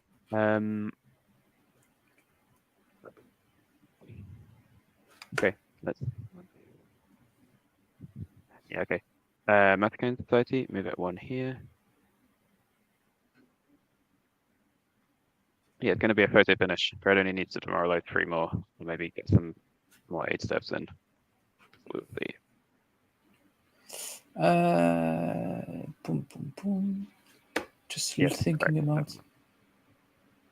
Yep. I mean, there is a way for the man to not inflict 8 steps if you just don't buy any cards, but that's almost tantamount to like almost kind of a refusal to play the game anymore. So you're almost stepping back from the table if you do, which is a choice, I think. And 1, 2, 3, 4. Religious groups, and you put the orange down, but it's already down. Yeah, but it's already down. Yeah. That's not what I was hoping would happen. Okay, you know what? I'm going to pass fold, and I will fold and move this here because there's nobody to demoralize anyway. Yep. Okay. Then in that case, I'm thinking, should I play a card and be super annoying? Yeah, I think I'm gonna pass. Yeah, no, not, but it's just enough. I think I'm not gonna buy a card this turn. I'm happy with my deck. I'm gonna play this for 4 because then it means that I detain 1 person and you have no one in your discard, and I get that event. You might get a good one. And no. Whatever. Yeah. That's good. You're helping me thin my deck now. And then I am buying another Fauci, going all in on that strategy. Oh, it goes right on And top because you bought with 2 Yeah, it cards. does. Yeah. Oh, nice. wow. Yep. It's interesting seeing him in the game because I hadn't quite taken in that he was so heavily involved in the AIDS. Yeah, me neither. I was surprised to see him here. Yeah. Yeah, doing my research was really informative because it was in June of COVID. And so I started doing my research and I started watching videos. And as I got out of the 60s and the 70s and 80s, I went, oh, I know that guy. Whoa, whoa, whoa, whoa. What's going on here? And it was a little jarring at first. So yeah, I was in the same boat for a short period of time before realizing how large his impact was. Yeah. You didn't buy a card, did you, Fred? Okay. Nope. I think there's something I'm worried about, so I'm going to buy Sylvia Rivera. Just before the let me put one of these retaliation die. I'm going to put it here on Dying in the Streets. So you might give me the game if you try to win through that AIDS. I think. Yeah. Oh, is it before the S? No, I think it's good. Yeah. Yeah, it's on the S. Interesting. Oh, should you have been going first, though? No. I was going first. The You other, yeah, I just flipped it. I guess what I'm gonna do is I'm gonna play this so to detain one person. Yep.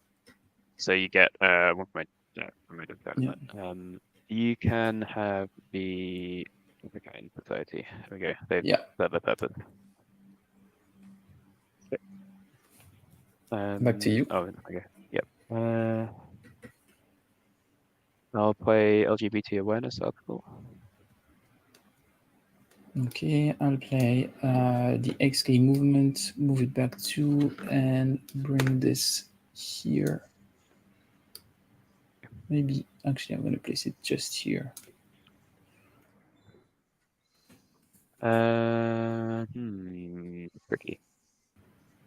Tricky.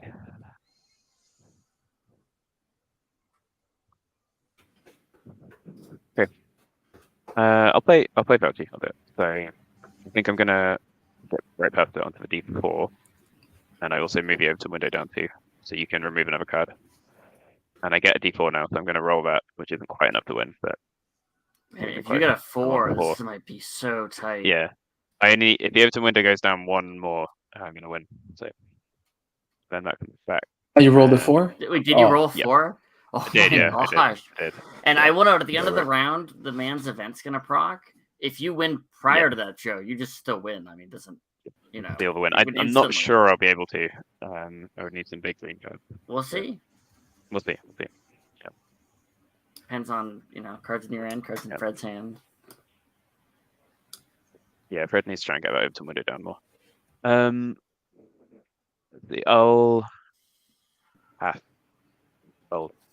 fold and I'll move this one here.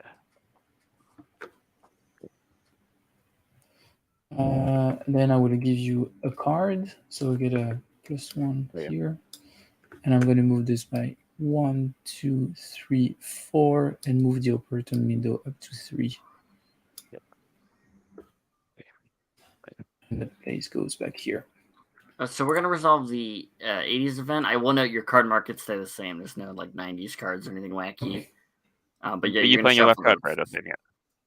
So I play this one. Yep. And moral high ground, detain 4 persons. Oh, horrible. Okay. That's Fauci. It might be both Fauci. No, one Fauci and yeah, it's all of those. Yeah. Yep. Horrible. Okay. And that card does give him another win condition. Yeah, if the prize player has no more cards in their deck or discard, you win the game. So if you only have cards in your hand, that might be about to happen. Not quite. So I'm going to buy another land goes on. So I move the one on. Okay. And I increase death by 1. Okay. Did you add another one of those? Yeah, makes sense. Yeah. Gonna be close. Then you're first, and I'm drawing 6 cards. I've got 1 card left in my deck. Yeah. Yikes. So I'm nearly losing to the Very. moral high ground here. Very good. Very You can detain scary. one card, I lose immediately. Okay. Yeah, that's what I'm gonna do. So I'm gonna do the aids. The AIDS panic. So that's 1, 2, 3, 4, and I'm gonna detain 3 people, and that wins I me get the my game. last card, and it also demoralizes 2 people. So yeah, it demoralizes 2 people. So 1, yeah, 2, be random, and that was fine. that was putting me very close to my second winning condition. Yep. All right. There we go.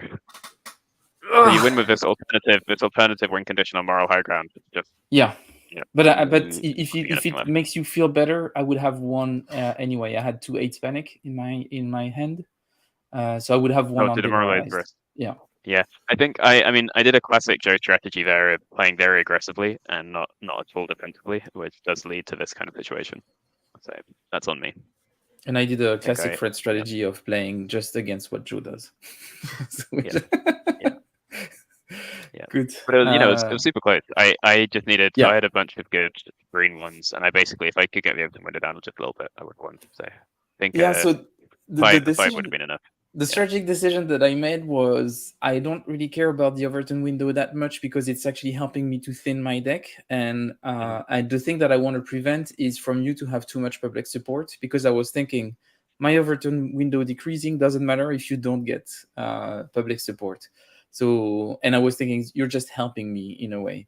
But at some point, I realized it was getting risky. And I was like, so I actually made the exact same choice with detention. So early on, the detention doesn't actually hurt me that much. It just helps thin my deck. So I was letting you do that. But again, that's quite risky. So and after a while, I was trying to sequence my plays to actually detain where you didn't have too many cards in your discard, because I wanted either to make you have really good cards in your discard and make it hurt, or take cards at the top of your pride deck, which was really interesting decisions. It's really interesting because I played a lot of deck builders, and this one does bring quite a few interesting twists and interesting. I love games about tempo, and I really feel like this game has a whole big tempo element that is really important to your tactic. And the history in it is, even if not like you were talking about the fact that, well, there were double cards for each decade, everything. I didn't really mind in that sense that it was still quite pretty packed for a game of that weight, with a lot of like historical tidbits and elements and all of those Easter eggs that you were talking about, the flags and everything. I think that there is quite a lot actually. So it would have been almost overwhelming if all the cards were different in the market. I felt it was already a lot to take in, definitely, especially if you don't know much about the history. It's actually pretty dense, and I was really excited about all the decisions I had to make. I was thinking about the different things and how they worked, and the impact also of those laws on different aspects of the game. I was very pleasantly surprised, Taylor, like in the sense that originally I thought it was just going to be a small deck builder with tracks, and I was like, oh, okay, that looks interesting, but like the amount of decision and the question that you're asking yourself, what you're doing in the game. Like for me playing as the man, there was often quite a few times where I was like feeling cringe a bit when I was playing some specific cards and everything. It does a lot. It's a very, very interesting design. It's awesome. Thanks for doing this game. It's really, really cool. I really like it. The more I worked on it, the more I felt, wow, this might be worth the topic it's talking about. Because at first I was really hesitant to talk much more outside of my playtesting group about it, because I was worried if I talked about a game like this and couldn't deliver something I was very happy with, it almost wasn't worth doing. And then as I kept working on it and kept showing it, mainly to playtesters and eventually to a wider swath of people, I kept getting pretty positive reactions. And that meant a lot of upfront research, because the game doesn't work if you aren't, like, if the history isn't already there. If it was just colors and numbers, it would. Yeah, so that was exactly my concern. Is that sometimes some of these kind of track shifting games, I can find extremely just kind of soulless. You're just moving numbers up and down. But it really doesn't feel like that at all. And every decision, both in a gameplay sense and a thematic sense, feels really like important and kind of cutting, which is great. Yeah, thank you. And yeah, I think there's a lot of small touches everywhere that makes those tracks actually feel real in a way, which is I don't know. I think it was super interesting. So yeah, an excellent surprise. So that's really, really cool. Yeah, thank you. I love deck builders, so it's not why I picked this core concept, but I really like how it turned out, and I like being able to turn a lot of deck building ideas just kind of on their head by saying, okay, this is a 2-player game. You take turns back and forth. What does that do to the formula? And then adding all this cool historical element on top of it takes that from a fun idea to, I think, a really interesting historical game. And so I haven't seen the box. I don't have. Joe has the physical copy of it, but I don't. So I'm not sure what's in the box. But I was wondering, did you have the opportunity to have some historical notes in there also for people to, if they want to explore more, where you can share at least a high level of some of your research? Because definitely for me, after playing a game like this, I would be the first thing that I would like to do is like pick up the box and look at the historical notes on there just to get more context. So. Unfortunately, I wasn't able to add a lot of historical notes and like a bibliography in the box.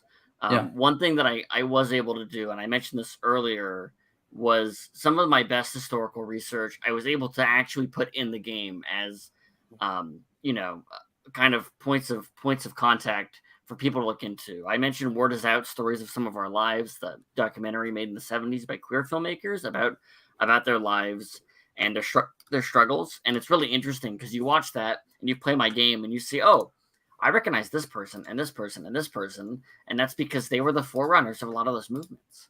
And it's a really good documentary. It's full of heart and kind of heartwarming and a little rough to watch because they're just in such a dire situation. But they're making it work, and you can see them with their loved ones, and it's very cute, honestly. And then the other source material that I thought was much harder to get through, but very informative was And the Band Plays On. It was written by a journalist queer journalist who lived in the San Francisco area in 87. And he wrote about the AIDS crisis from like 79 to 85. And 85, I believe when Rock Hudson died. So that's when a lot of the larger press and the less queer population started taking note of like, oh, what is going on? A straight man died of this. Now we care, classic stuff. So, and because he documented it so upfront, I mean, he's a journalist. And so what that meant was that there wasn't a lot of sugarcoating about the infighting and the groups that failed. And based on his book, and there's a documentary that came in the 90s, which I have not watched, but it's based on his book. It has the same name, And the Band Played On. Most groups really failed the gay and queer community at the time. I mean, and I don't just mean like you have the blood banks as cards in Stonewall, but you also, some things you don't have are things like the the bathhouses where a lot of queer people really, but mostly men, to my understanding, would meet up and they would partake with each other, to put it lightly. And a lot of the brothel owners not only had local political power, but of course monetary power, because they were one of the few kind of people visible in that community at the time who were broadly out. And what that meant is the CDC is like, hey, we really think you should stop doing this. It's dangerous. We have tangible proof that maybe isn't 100% accurate, but it's pretty accurate. And they thought they would just stop once shown proof. Many of them did not. Many of them chose a much worse path because it was better for them in the short run. And it's awful. Stuff like that couldn't really make it in the game, keeping its cohesive theme. And then you have the blood banks who were basically shown, hey, we're like 90% sure this is transmitted through blood. And the blood banks were said, well, you don't have 100% proof, so it's probably not a problem. You probably whatever. And that's just awful. A lot of people got blood transfusions and other stuff, and just ended up getting HIV for just no reason. And so those are some of my... in the UK as well. Yeah. It happened in France too. Yeah. Yeah, it happened a lot of places. Mm. And a lot of queer people, especially in the late 80s and 90s, went to France, specifically in Germany, to try out treatments the CDC would not approve yet, which there's some mixed responses on. It's kind of interesting, the later 90s flip-flopping on, like, should we approve these aggressively or not, that ACT UP and whatnot did. But I think those are the two big sources that I often recommend, because they're really solid. There's a ton of books on Stonewall.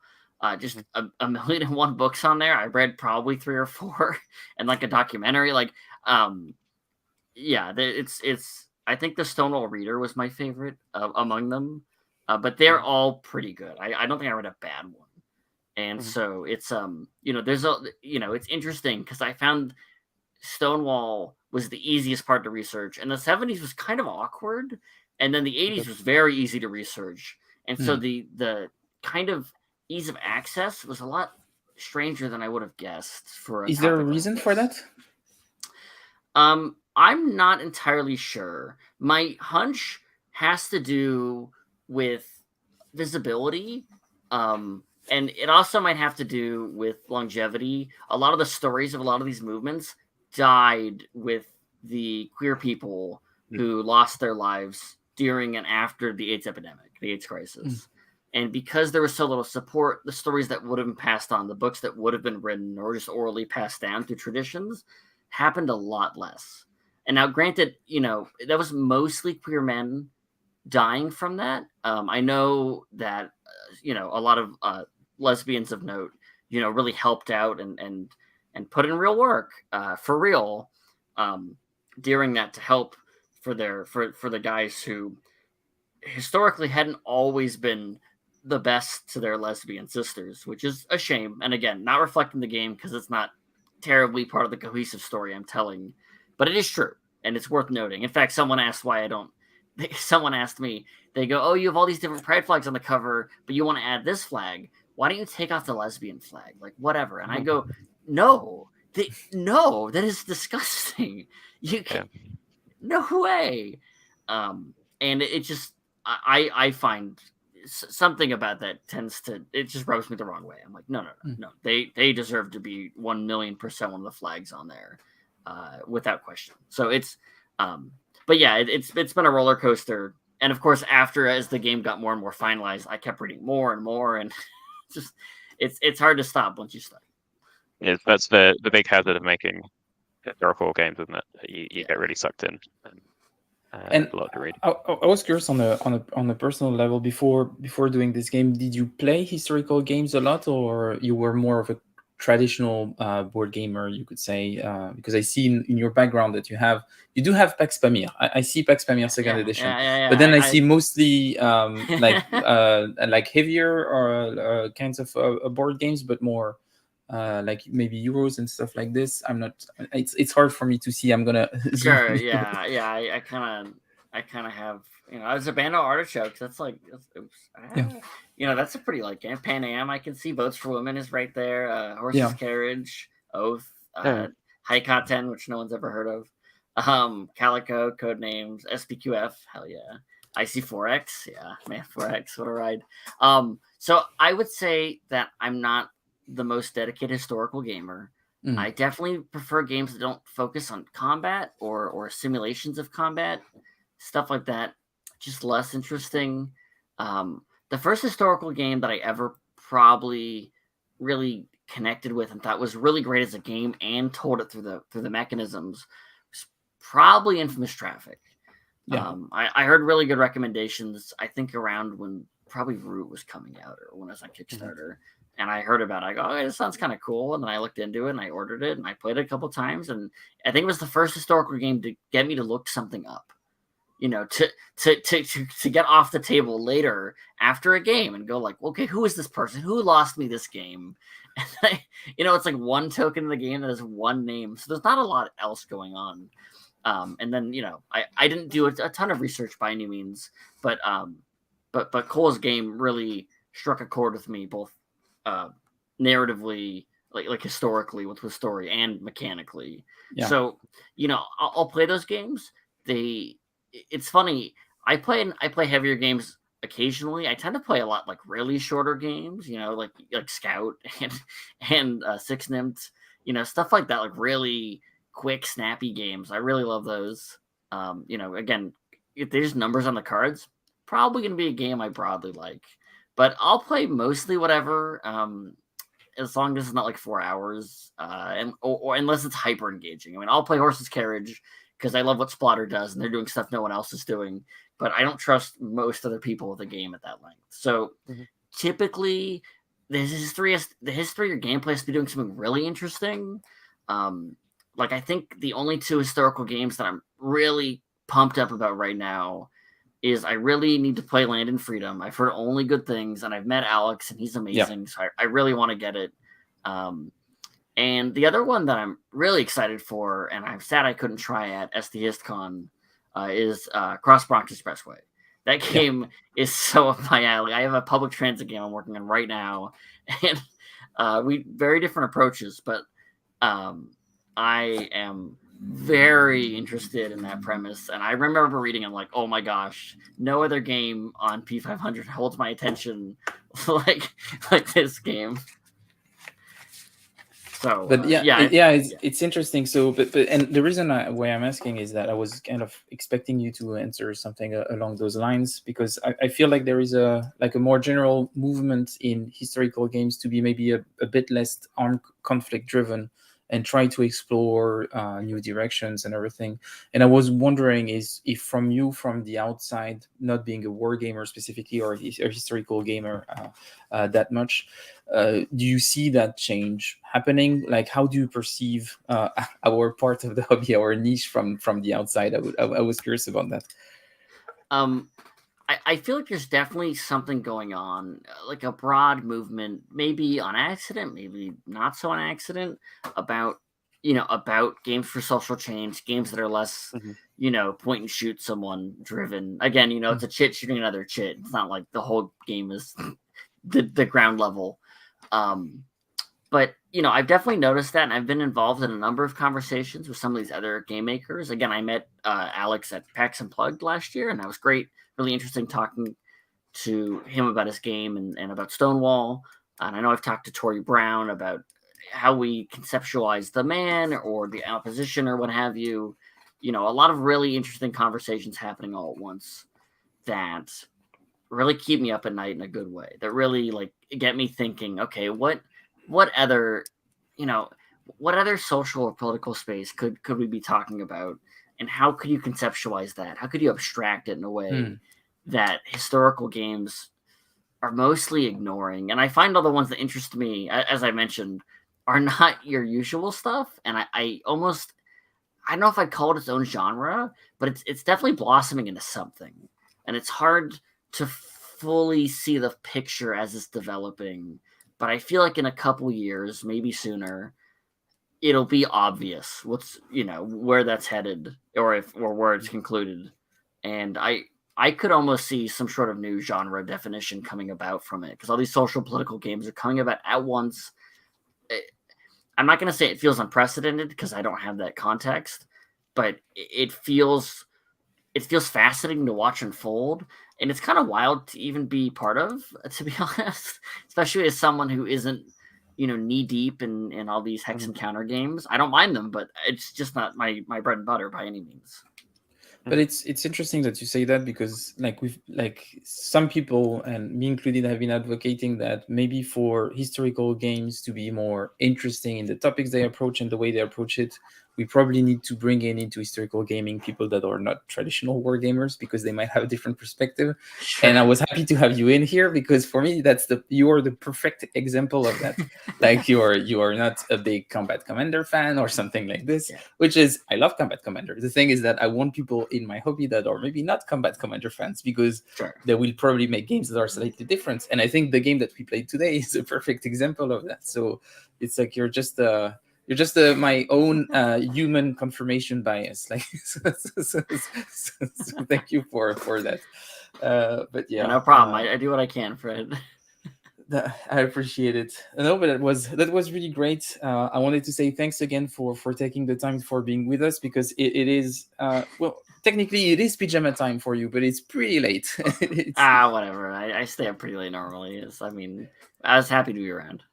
Great. And I heard, and I keep this information in my mind, that you like cards with numbers and you like Scout and everything. And in the future, we're actually going to do quite a few. I'm planning on doing quite a few streams about trick takers, historical trick takers.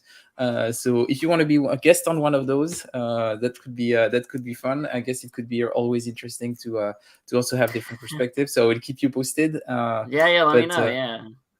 But it was great having you. I hope to have you back. Any plans for games that you're planning on designing in the future? I have a couple games I'm kind of hammering out as I speak. The aforementioned public transit game, which I will probably be pitching at Gen Con, I think. I don't know who's interested in my weird puzzle co-op public transit game where each player plays. Now I am. Yeah. So you play as a different form of public transit. So like you might be working on bike lanes, and I might be building out the metro system, and you might be working on the light rail. And so we're all trying to build a connected network to show how density is good, and we don't have that in the city because it's a city in America. and demonstrating from a gameplay point of view why that's not ideal, why that's a problem. And it's about specifically reducing card dependency. Like it's the stated goal. And I don't know if a publisher will want it. I don't know if I'd let them change the theme. I feel like that'd be pretty tooth and nail for me. But I'm really enamored with that right now. Joe Schmidt and I have been working at Sacred Band for some time, and we're making steady progress. Whirligig said they are interested in the game, but they have not yet signed it. And that's a 2-player deck building co-op, which has some really interesting, like your decks are mirrored. So it's really, it is almost like the Mind vibe sometimes, where you're like, okay, I know that Fred has this card in his deck. I don't know if he drew it. I can't know that Fred drew that card because we don't, it's not perfect information by any means. But if he did, he'd want to play it here. So should I play mine? And you have some resource to help you do some vague communication or whatnot. And I really like where that's going. I really like, and I'm really excited that Whirligig of all people is interested in a explicitly queer deck building co-op game. And what's interesting is Joe Schmidt was one of the players at my pitch for Stonewall at Catastrophe Games. And he's the person I quote often. He played the man, felt terrible, and said he felt nauseous, and then told the owner of Catastrophe Games, we need to sign this game. And that's what convinced him that he wanted to sign a game with me. So, but I'm really happy that they did, and I hope that you're gonna sign those future games. And when you do, come back on the show. We'll do some demos, some teach and play. I will be very happy to have you again.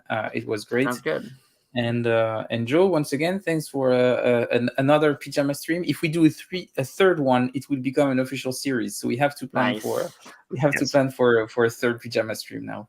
And thanks for everyone who was in the chat. There was quite a lively debate while we were playing around the morality of games and how to depict evil and everything. So if you want, you can watch back the video and just look at the comments that I popped on screen while we were doing something completely different. So it was 2 different vibes in the stream, but that was also interesting. So thanks everyone for watching. Remember to share, subscribe, and all those stuff that you're supposed to do to support the channel and all that. I don't remember what I'm supposed to say. I think it's enough. Great. But thanks everyone. Have a great rest of the day. Good weekend for people who are getting there, and see you soon. Bye-bye. Bye. Bye everyone.